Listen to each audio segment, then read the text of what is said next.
Hai guys, kembali lagi dengan saya Adam daripada Askatek. So, dalam topik hari ni kita nak bincangkan tentang Google Pixel 6. Let's go. Okey, dekat sini kita ada Google Pixel, yang ni Google Pixel 3, yang ni Google Pixel 4a. Tapi dalam topik pembincangan kita ni, kita nak bincangkan tentang Google Pixel 6. Ada banyak yang mengatakan yang Google Pixel 6 pada tahun ini akan dilancarkan dengan ciri-ciri flagship. Macam mana yang kita tahu, Google Pixel 5 pada tahun lepas dia bukanlah satu phone yang all out flagship. Dan aku pada tahun ni memang aku excited sikit dengan Google Pixel 6. Macam korang tengok kat sini, aku ada beberapa Pixel yang aku pakai. Dan Google Pixel 4a ni memang aku punya daily driver untuk Android lah, untuk pengetahuan korang. So, Google Pixel 6, apa yang best, apa yang baru dan apa yang buatkan aku excited dengan Google Pixel 6 ni. So, jom kita bincangkan. Okay, yang pertama sekali design. Kalau macam korang tengok kat sini, design dia tu baru dan menarik pada pendapat aku. Dia punya tempat kamera tu nampak macam Cyclops sikit. Tapi dan dia dah tambah dengan 3 kamera. Macam korang tengok kat sini, Google Pixel 3 ada 1 kamera. Google Pixel 4a pun ada 1 saja kamera dekat phone dia. Dan tahun ni Google nak bagi lagi up sikit, dia nak tambah jadi 3 kamera punya sistem dan dia upgrade lagi kamera dia. Yang tu pada aku excited sekali, kepada 50 megapiksel lah dikatakan. Okey, apa yang best sangat tentang Google Pixel ni? Macam mana korang tahu, Google Pixel ni dia diberikan dengan Android stock punya experience. Macam aku pakai dekat sini Android 12. Macam setengah orang lain tak dapat lagi Android 12. Untuk pengguna Pixel dah pakai dah Android 12. Dan Google ada satu projek ataupun program yang dia panggil Whitechapel, yang mana dia nak hasilkan chipset dia sendiri in-house. Maksudnya dia buat chipset, dia tak pakai Snapdragon atau apa-apa. Dia buat chipset sendiri dan diletakkan dekat phone. Jadi dengan ciptaan chip sendiri in-house tu, dia akan boleh lagi optimizekan dia punya Android tu jadi lebih best dan lebih energy efficient macam iPhone. Itu yang harapan aku lah. Tapi kita tak tahu, dia tak keluar lagi. Tapi let's hope for the best lah. Dan dikatakan Whitechapel punya projek ni, chipset yang dia akan dikeluarkan tu, dia punya performance tu akan berada di antara Snapdragon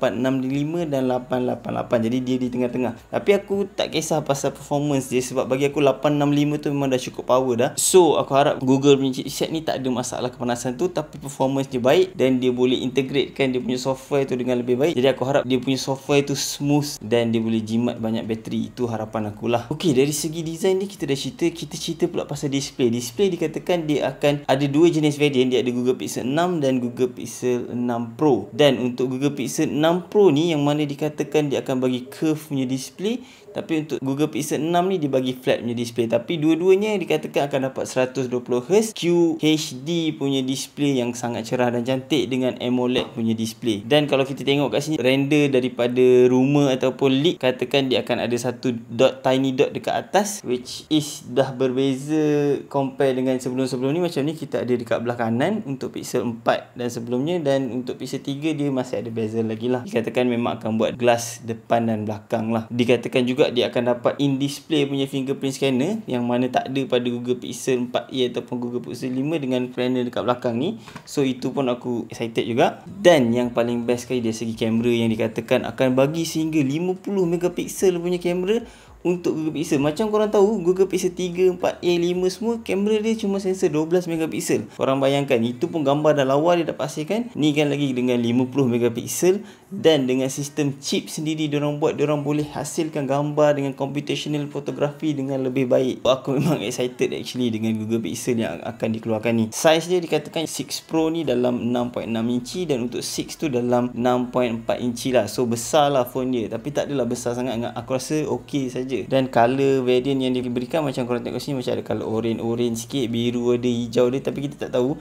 Tapi yang pastinya selalunya Google ni dia akan keluarkan satu color yang minimalist, simple dan dengan accent color yang cantik lah. Dan dikabarkan dia akan keluar pada bulan 10 ni. So siapa peminat-peminat Google Pixel plan nak beli phone nanti bulan 10, korang boleh siap-siap kumpul duit lah untuk dapatkan Google Pixel 6. Tapi yang pastinya dia tak ada lagi kat Malaysia. Kita kena dapatkan dekat Singapura, kat luar jugalah nanti. Dan juga dikabarkan akan ada satu Pixel Watch, so jam Pixel juga yang dikeluarkan oleh Google. So mesti akan dapat Android juga dekat dalam smartwatch tu kan. So itu pun aku tunggu-tunggu juga, kita tengok macam mana nanti. So overall, apa yang barunya tentang Google Pixel 6 ni, dari segi design dia yang cun, kamera dia dah tambah triple dengan 50 megapiksel yang lebih cantik, chipset yang baru yang dibina sendiri oleh Google in-house, yang mana boleh membantu dari segi kamera dan semua sekali untuk Google tu. Tapi ini semua hanyalah rumor dan leak-leak. Tapi kebanyakan leak yang dikeluarkan ni memang selalunya semuanya akan menjadi kenyataan lah. Tapi kita tunggu dan lihat. Expectation aku sekarang ni memang tinggi dekat sini. Kita tengok Google dapat deliver macam mana untuk Google Pixel 6 pada tahun ni. Okay guys, video ni pendek je, kita nak cerita sikit pasal Google Pixel 6 yang bakal menanti ni. Dan aku akan buat satu comparison video lagi untuk iPhone 11 dan iPhone 11 Pro aku. Kalau korang minat, make sure korang subscribe dekat channel Askar Tech ni. Okay guys, aku harap video ni bantu dan menarik. Dan sekiranya video ni membantu, aku harap korang boleh bantu aku dengan cara tekan butang like dan subscribe sekali dekat sebelah dia untuk bantu aku bagi semangat buat video-video yang lebih baik untuk korang semua. Sekian, saya Adam daripada Askar Tech. Assalamualaikum dan salam sejahtera.